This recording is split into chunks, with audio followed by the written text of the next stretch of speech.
online shopping versus going into a store. Not the most important of debates, but one where I watched on impressed as the high school debating team I coached delivered their rhetoric. As each team member took center stage, I recalled all those practice sessions that began when they were in high school. I remember how nervous they were, second guessing if they would ever win, or doubting their ability to articulate their point of view more convincingly than their opposition. And after trialing all sorts of different methods and strategies, I found that one of the most effective ways to build confidence was to run mock debates with me participating in the team.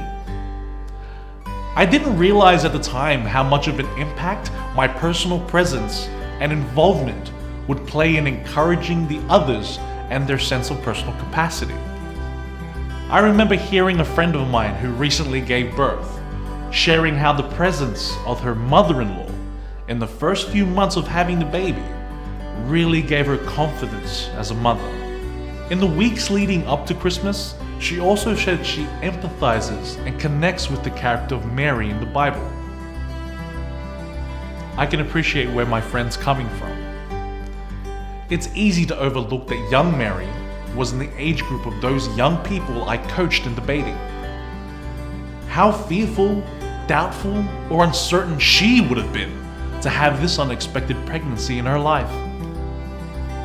It seems though, as versions of the story show, that an angel and eventually her cousin Elizabeth were part of the mix of companions who helped her overcome her fears and doubts, allowing her to say yes to being a mother, yes to what would be carrying of God in pregnancy and life.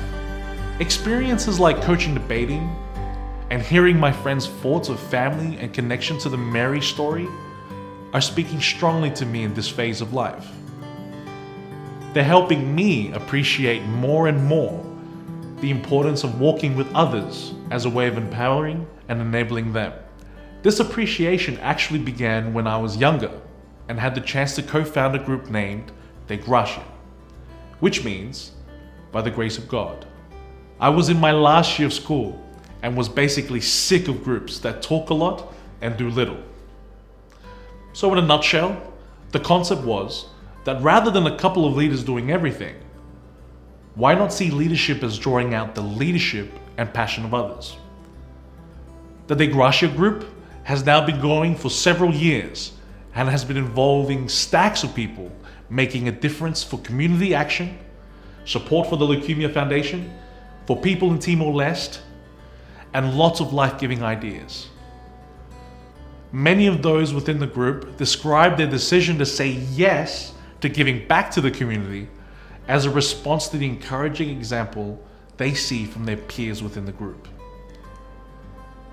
I also personally feel the same, especially when I find myself second guessing what deep or lasting impact I can have in the life of others.